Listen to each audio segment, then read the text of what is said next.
So, hi everyone, my name is Prerak Sharma.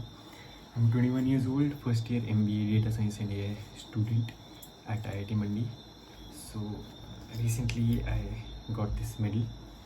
I got this medal for giving the best pitch at an event known as Disrupt on Engineers Day. What we had to do in Disrupt was to give a pitch on a random idea that will be generated based on two words that they'll give. So the words that we had was a coffee mug, and we had to unite it with something.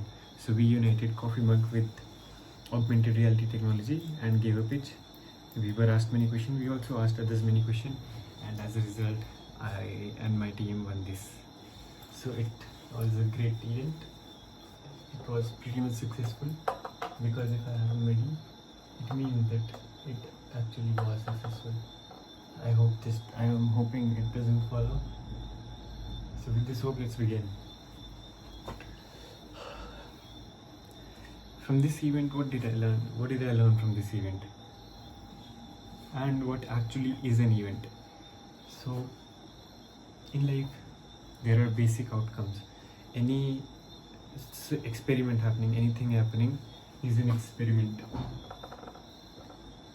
Anything that is happening is experiment, and there can be random, this experiment is random, and there can be random outputs, and those outputs are known as basic outcomes.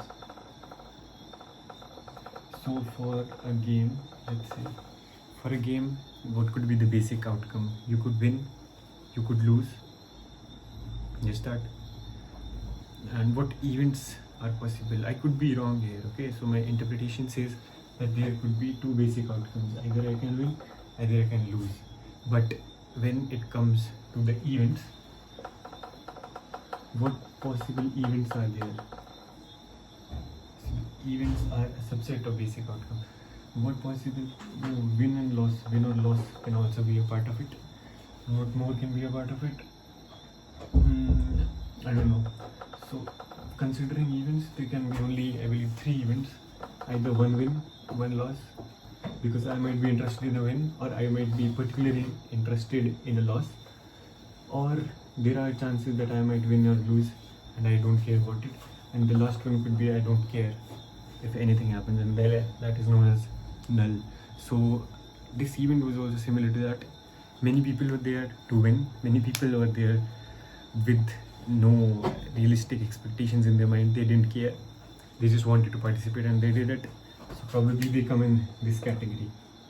This interpretation might have flaws, but those flaws can only be worked on if I make such videos. And one more thing that I'm experiencing right now is fear of being judged.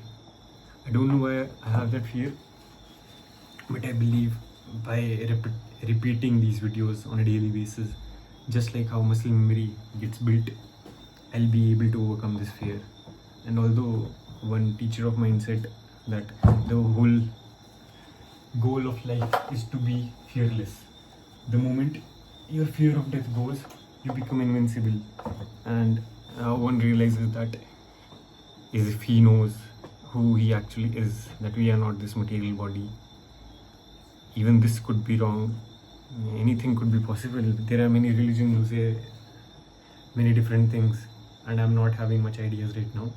So I'll probably switch to the thing that I feel most comfortable around. I'll end the second half of this video by reading one or two texts from the Bhagavad Gita chapter 4. So let's switch over to that. Yeah, so let's begin with one or two texts from Bhagavad Gita and then we'll call it a day. Shri Bhagavan Vach Bahuni Me Vyatitani Janmani Tavcharjun Dhanyaham Ved Sarvani Natvam Ved Payantab. The blessed Lord said, many births both you and I have passed. I can remember all of them, but you cannot, O subduer of the enemy. I worship. In the Brahma Samhita we have information of many incarnations of the Lord. It is stated there, Advaitam, Ashutam, Anadim, Ananta Rupam, Adhyam Purana Purusham, Nava Yovanam Sa, Vedesu Durlabham, Adurulabham Atma Bhakto. Govindam Adi Purusam Tam Aham Bhajami.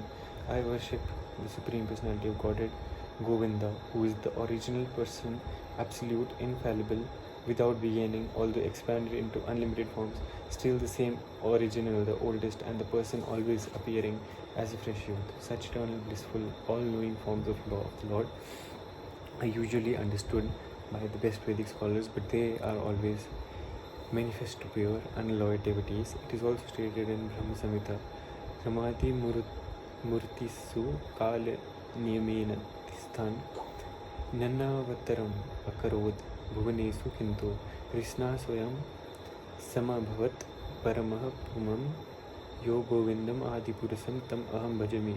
I worship the Supreme Personality of Godhead, Govinda, who is always situated in various incarnations such as Rama, Narasimha, and many sub-incarnations as well, but who is the original personality of Godhead known as Krishna, and who incarnates personally also. In the Vedas also it is said that Lord, although one without a second, nevertheless manifests himself in innumerable forms. He is like the Vaidurya stone. It changes color, it still remains one. All those multi-forms are understood by the pure unalloyed devotees, but not by a simple study of the Vedas with Vedesu Durlabham Atam Bhakta. Devotees like Arjuna are constant companions of the Lord. And whenever the Lord incarnates, the associate devotees also incarnate in order to serve the Lord in different capacities. Arjuna is one of these devotees, and in this verse it is understood that some millions of years ago, when Lord Krishna spoke the Bhagavad Gita to the sun god Bhivaswan, Arjuna in a different capacity was also present. But the difference between the Lord and Arjuna is that the Lord remembered the incidents, whereas Arjuna could not remember. That is the difference between the part and parcel living entity and the Supreme Lord. Although Arjuna is addressed herein as the mighty hero who could subdue the enemies, he is unable to recall what happened in his various past wars. Therefore, a living entity, however great he may be, in the material estimation can never equal the Supreme Lord. Anyone who is a constant companion of the Lord is certainly a liberated person, but he cannot be equal to the Lord. The Lord is described in the Brahma Samhita as infallible, Asyuta, which means that he never forgets himself, even though he is in material contact. Therefore, the Lord and the living entity can never be equal in all respects, even if the living entity is as liberated as Arjuna. Although Arjuna is a devotee of the Lord, he sometimes forgets the nature of the Lord, but by the divine grace, a devotee can at once understand the infallible condition of the Lord, whereas a non-devotee or a demon cannot understand his transcendental nature. Consequently, these descriptions in the Gita cannot be understood by demonic brains. Krishna remembered acts which were performed by him millions of years before, but Arjuna could not. Despite the fact that both Krishna and Arjuna are eternal in nature, we may also note that a living entity forgets everything due to his change of body, but the Lord remembers because he does not change his Satchidanand body. He is Advait, which means there is no distinction between his body and himself.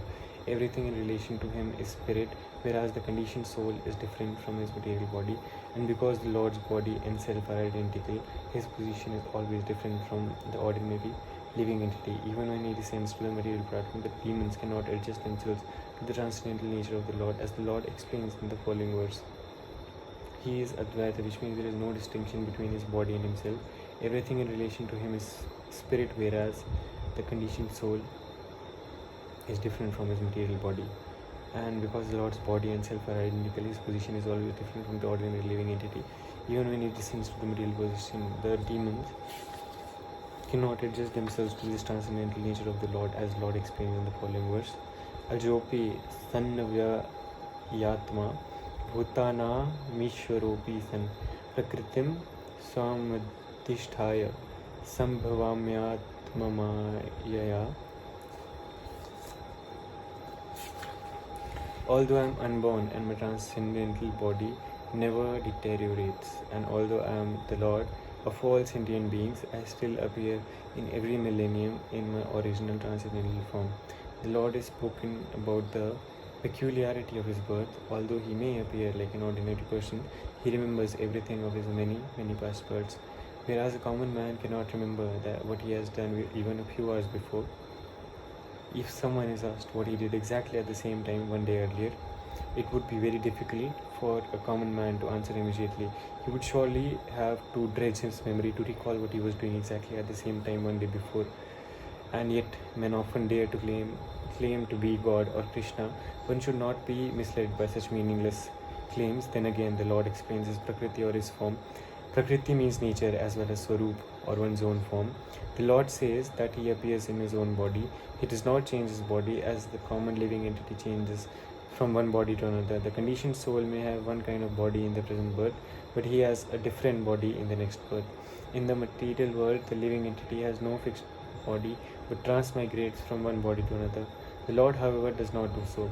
Whenever he appears, he does so in the same original body by his eternal potency. In other words, Krishna appears in this material world in his original eternal form with two hands holding a flute. He appears exactly in his eternal body uncontaminated by this material world. Although he appears in the same of the universe, it still appears that he takes his birth like an ordinary living entity, despite the fact Lord Krishna grows from childhood to boyhood and from boyhood to youth. Astonishingly enough, he never ages beyond youth. At the time of the battle of Kurukshetra, he had many grandchildren at home, or in other words, he had sufficiently aged by material calculation. Still, he looked just like a young man, 20 or 25 years old. We never see a picture of Krishna in old age because he never grows old like us, although he is the oldest person in the whole creation, past, present, and future. Neither his body nor his intelligence ever deteriorates or changes. Therefore, it is clear that in spite of his being in the material world, he is the same unborn, eternal form of bliss and knowledge, changeless in his transcendental body and intelligence. Actually, his appearance and disappearance are like the sun's rising, moving before us and then disappearing from our eyesight. When the sun is out of sight, we think that the sun is set, and when the sun is before our eyes, we think that the sun is on the horizon. Actually, the sun is always in its fixed position, but owing to our defective, insufficient senses, we calculate the appearance and disappearance of the sun in the sky. And because his appearance and disappearance are completely different from that of any ordinary common living entity, it is evident that he is eternal, blissful, knowledge by his eternal potency, and he is never contaminated by material nature. The Vedas also confirm that the Supreme Personality of Godhead is unborn, yet he still appears to take his birth in multi-manifestations. The Vedic supplementary literatures also confirm that even the Lord appears to be taking his birth, still without change of body. In the Bhagavatam, he appears before his mother as Narayana, with 4 hands and the decorations of 6 hands of full opulences. His appearance in his original eternal form is his causeless mercy, according to the Viswakosh Dictionary. The Lord is conscious of all his previous appearances and disappearances, but a common living entity forgets everything about his past body as soon as he gets another body. He is the Lord of all living entities because he performs wonderful and superhuman activities while he is on this earth. Therefore, the Lord is always the same absolute truth and is without differentiation between his form and self or between his quality and body. The question will now be raised as to why the Lord appears and disappears in this world. This is explained in the next word. Next verse. Yada yada hi dharmasya glanirvati bharata abhyuthanam adharmasya tadatmanam srijamayam. Whenever and wherever there is a decline in religious practice, O descendant of Bharata, and a predominant rise of a religion, at that time I descend myself. So this was Bhagavad Gita, verse text 7, and explanation will be done tomorrow or day after. Yeah, obviously tomorrow, because I make these videos daily. I added value to your lives, so like this video. Thank you for watching. Any doubts or any questions are appreciated in the comments below. My personal ID is also attached in the description: LinkedIn, Twitter, Instagram. Feel free to DM or question anything. Thank you for watching. Bye bye. Signing off, Prerak Sharma.